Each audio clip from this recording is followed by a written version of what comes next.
All right, we are back on the slice.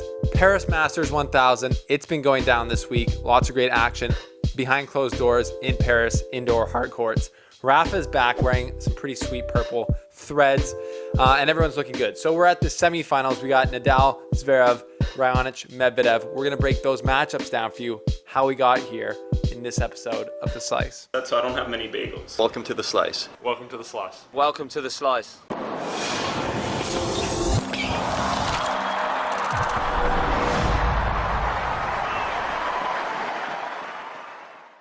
Well, thanks for joining us again, folks. It's been a few days since we made a video. Took a little break off. Lots of craziness going down. U.S. election, all this stuff. Since our last week in Vienna, where we had the unbelievable opportunity to go behind the scenes. I hope you guys saw my questions to Djokovic, team, Rublev, obviously champion in Vienna. That I'll post the link up here. But it's awesome. It was just such a great opportunity. Shout out to the Erste Bank Open for giving us the opportunity to be there. Also, thanks to Womo Sport, Bear Mountain, our sponsor, our home club, and Courtside Sports, your guys' new store to buy all your tennis gear for a discounted price, and it helps the slice out. It's a no-brainer. So we are here. Thank you for liking and subscribing at Paris. Like I said, I've been pretty busy, so I haven't been able to watch many matches this week from what's gone down. I've seen a few of the Nadal ones, though. But we've got, obviously, four of the best players in the world here in the semifinals, so that creates super big excitement. Before we get into that, Djokovic officially, I guess it got put out that Nadal won't be trying to track down Djokovic at the end of this year for the year on number one. Apparently he could possibly do that if he went and played Sofia, won that, and then went to the World Tour Finals and won that. And I don't think Nadal's going to do that. So they kind of announced today that Djokovic won or secured year at number one for the sixth year in a row. Or not in a row, in total, which is tying Pete Sampras for the all-time, which is crazy. So congrats to Djokovic. We got Nadal versus Zverev in the first matchup of the semifinals. And through this tournament, Nadal's played Lopez, who was playing amazing, serving huge in his first match. And then he played Pablo Carreño Busta today, who obviously he's been playing good on hard courts as of late, getting to the semifinals, believe it or not, of the U.S. Open, taking out Djokovic. Just kidding, Djokovic took out himself.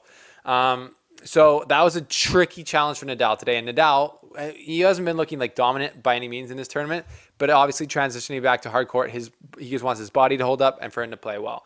So he's problem solved really good. But I think Zverev is now going to be the biggest problem that he could possibly face on the indoor hard court, obviously, because Zverev won back-to-back titles at the Bet1 Hulks tournament in Cologne there, and he's just playing super well. He's playing, he took out Wawrinka in the last round.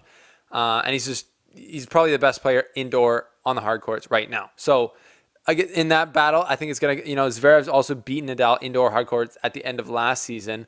So there's going to be it's going to be tricky for Nadal for sure. If Zverev doesn't feel dangerous or in danger and he just plays his game, I think he's going to have some good looks against Nadal, especially he's going to have to play big in the break points. Nadal was very good at defending break points against Pablo Carreño Busta, 4 out of 5 saved. So Zverev's going to have to take his chances because against champs, goats like Nadal, you don't have a million chances usually. So you got to take them when they come to you. So that would be the key for Zverev. And for Nadal, it would be to be aggressive. I don't think sitting back is going to help him.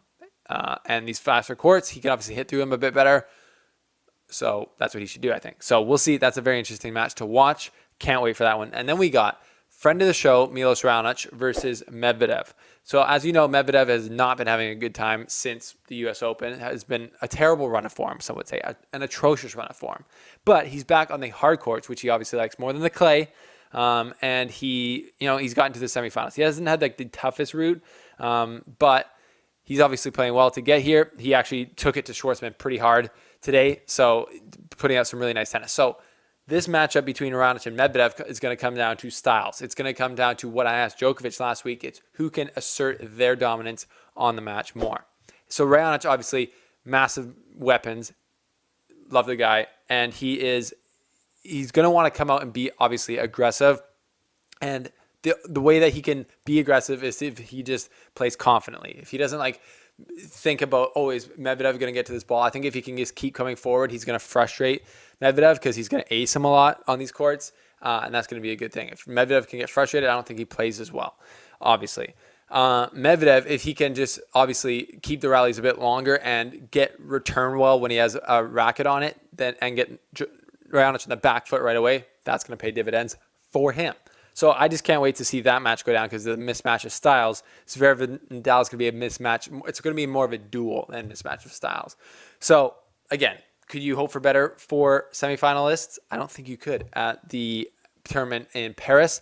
Also, condolences to Vienna. Super sad and horrible to hear about what happened in Vienna right after the tournament, the terrorist attack there, which is just horrible, and it needs to be condemned, obviously, by anyone. It's ridiculous how often this happens in Europe, and yeah.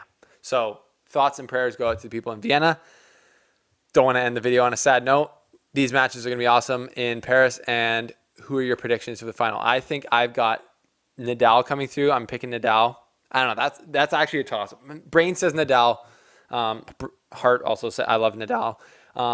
Heart says Raonic. I think Brain's going with Medvedev. I'm not sure though. That's also going to be a tight one. So if I had to pick, it'd be Raonic and Nadal. Those are my two picks. What are your picks?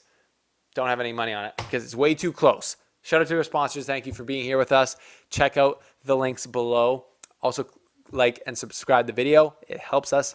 Thank you all so much. We will see you all after the weekend, and we'll see the Front Row family very soon on a recap of the happenings as of late. Thanks, guys.